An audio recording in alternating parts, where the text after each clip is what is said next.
friends, it's Pixie. Welcome back into my home. Happy to have you here. So today I want to show you some of my favorite book covers that I have on my personal shelves. There are so many amazing book covers out there. These are just a few cool ones that I have at my home personally. Please tell me about your favorites down below so I can check them out. And if you have names of artists and illustrators, even better. I am a huge fan of book cover illustration. So that will be fun to talk to you about. So there's one particular book I have that basically sparked this whole video idea that I want to talk about, but I'm gonna save that for last, end on a high. And I'm gonna start with books I've talked about before on this channel. So I'm not gonna spend so much time talking about the book itself. I don't think I'm gonna do that for any of them. Maybe we'll see. We'll see what I feel like. Obviously, we would not do this without Moomin. And this is Comet in Moomin Land, which I have talked about before, but then I showed a different edition that I also own. This is my childhood edition, so the inside is full of like chocolate stains and tomato stains. I was a big snacker when reading as a kid. I'm not so much now, because now reading is more of a focused activity, but then I was just reading constantly. Anyway, the reason I love this cover is because it sets the tone really well for the actual book. That's going to be a theme throughout all of these, because that's a big part of what makes a cover illustration good, in my opinion, that it just sets the correct mood. But I just think the composition is so nice. Like, we have this comet coming in and a lot of like big dramatic shapes and dramatic shadows, and the characters are super tiny on like stilts, so you really get the like scary, desolate feeling. And it's also just really good that it's like blue and orangey red, because that's complementary colors, so they bring each other out really well. So I really love this cover, and Tove Jansson did it herself. I can't believe she wrote so good and drew so good. Like, she could do anything, apparently. Then a very much newer addition to my collection, Something Wicked This Way Comes, by Ray Bradbury. And I think this is actually a photo, but I really like it because it has this edge that makes it look like kind of an old photograph that's been battered around, and the fog makes it look really spooky. But it's a carousel, which you would associate with like wholesome childhood fun time memories. So I really like that contrast, and just the whole vibe. It's a great vibe, and it was a great book also. Gingerbread by Helena Reed Amy, I also talked about recently, and I wanted to include this.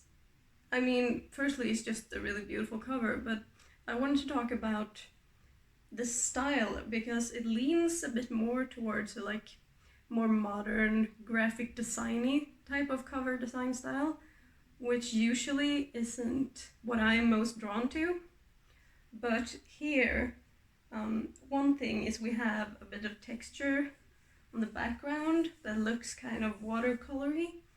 And we also have these like organic things on here interacting with the text, and I just think it's really beautiful, even if it has that more like slick modern touch to it.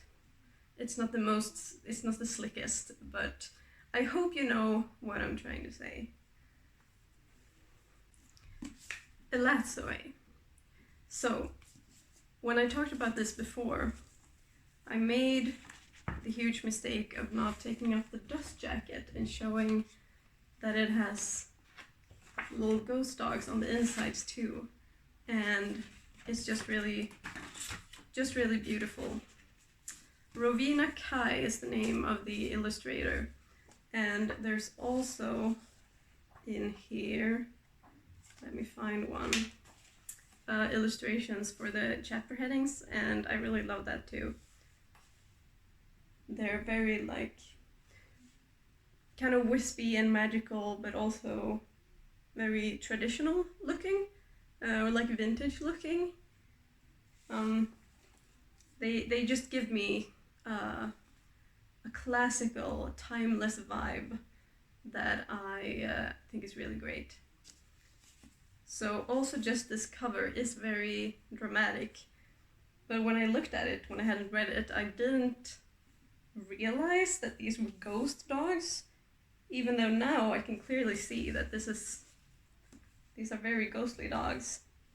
And again, with a contrast, it's just really well illustrated and well designed, and the foiled title in like a contrasting color is just excellent.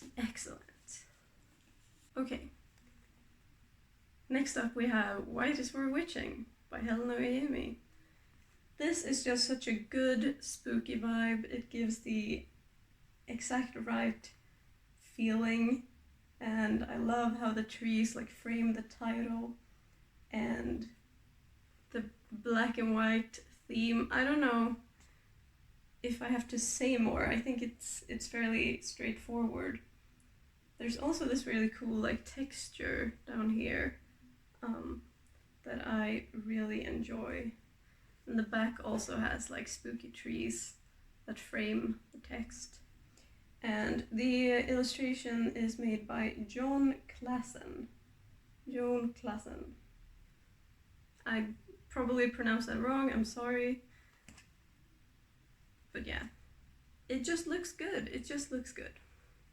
Foil, more foil. Like, I love shiny things. I think a lot of us love shiny things. So this is the Essex Serpent, and this is one I haven't read yet. But I've heard it's pretty good, and I've heard it's gothic, and I'm gonna read it soon. So usually I don't know, I like when the cover has a more figurative illustration, like it's a thing on there that tells me something about the book. But this just looks so pretty. Like, it's just pretty. It doesn't tell me anything about the book, but I will forgive it for that because it's just so cute. And then I have 3 of the books from the publishing house of my the International Marxist Tendency. Our publishing house is called Well Read Books. Very funny pun. And first cover I like to highlight is Germany, Socialism or Barbarism. And so this book is about the revolutions in 1918 and 1923 and the political developments up until Hitler in 1933. And I haven't read it yet. I know that I'm gonna learn new things that will make me hate Stalinism even more, which I always think that I have reached the max amount of hatred I can feel for Stalinism, and then I learn a new fact, a new betrayal, and it just keeps going up. So I can't wait for a lot more of that in this one, because Stalinism played an absolutely disastrous role in these developments in Germany. But I really like this cover because, I mean, this illustration is just so rad, so powerful, and I really love that they went for purple. Like, I love red, don't get me wrong, and it is like the classic socialist color, but I love when we branch out and explore a wider range of aesthetics. wellreadbooks.net if you want to get your own, some casual promo You're welcome, comrades. Another well-read book, Dialectics of Nature by Friedrich Engels. And this completely goes against what I said about not being the biggest fan of like a slick graphic design look. But I love it for this book because this book is really old. I really like that unity of opposites. Also, it's space, and I just love bringing Engels into the 21st century. And it's also really cool because Engels was really ahead of his time in many ways. Like, some scientific details in this have since been proven wrong. We have learned more. But other things Engels knew way before mainstream science knew it. I'm thinking specifically about the search for the missing link that was going on for quite a while. So the theory was that in the development of human evolution, we first developed big brains, and then we started making tools and developing language and stuff like that. So the missing link was supposed to be like a monkey with a big brain, essentially. And Engels explains in here that no, we started making tools, and then we needed to develop language, and these activities made our brains develop and get bigger. So labor literally made us human, and this has since been further confirmed by numerous studies. And Engels doesn't get enough credit for that. But I just think it's really cool to have these texts from the 1800s in a very like modern looking book, because his ideas are still very relevant, and the methods he used to draw his conclusions are extremely useful for us today with everything we know now. So I just really love this look for this book. I haven't read all of it, I've read parts of it, for full disclosure. And another more graphic book that I just think looks so cool. It is What Is to Be Done by Lenin, which again I've read parts of, not the whole thing. And I'm pretty sure the paper inside the silhouette is Iskra, the paper that Lenin ran, and Trotsky worked with him on it, I'm pretty sure. And I don't know, there's not much to say about it other than I think it looks rad, honestly. And now, the star of the show. Sadly, she has acquired some stains over the years because I am a mess. But it's Wuthering Heights. And I mean, look at this. Look at this. And it folds out as well. Let me see if I can hold up the whole thing. It's just so beautiful, and again, I think it does an excellent job of conveying the tone of the book. I mean, granted, it's been like 11 years since I read this, but I think that just the like light watercolor washes sort of invoke the feeling of like the more romantic side of it. And then we have the spooky trees and just how the characters are looking to sort of tell us about the more sinister and weird and spooky bits. Just, I mean, look at Heathcliff. Look at that face. And like all the shapes are just so good. Also, take a look at this, a good long look. I freaking love it. Also, like the moon behind the trees on the back here is just beautiful. And this illustrator, let me see if I remember correctly, yes, Ruben Toledo. He's a fashion illustrator, which I feel like you can sort of tell from how he has done the characters' bodies. But yeah, this is my favorite book cover that I own. I love it so much. Also just how the trees are cut off in a very like unnatural way to fit around the head. And lettering to go with the like tree aesthetics. Penguin Classics did a whole series of books that he illustrated covers for. Or at least I know there's at least 2 more. I think he did a Jane Eyre and I want to say Pride and Prejudice, one of the Jane Austens.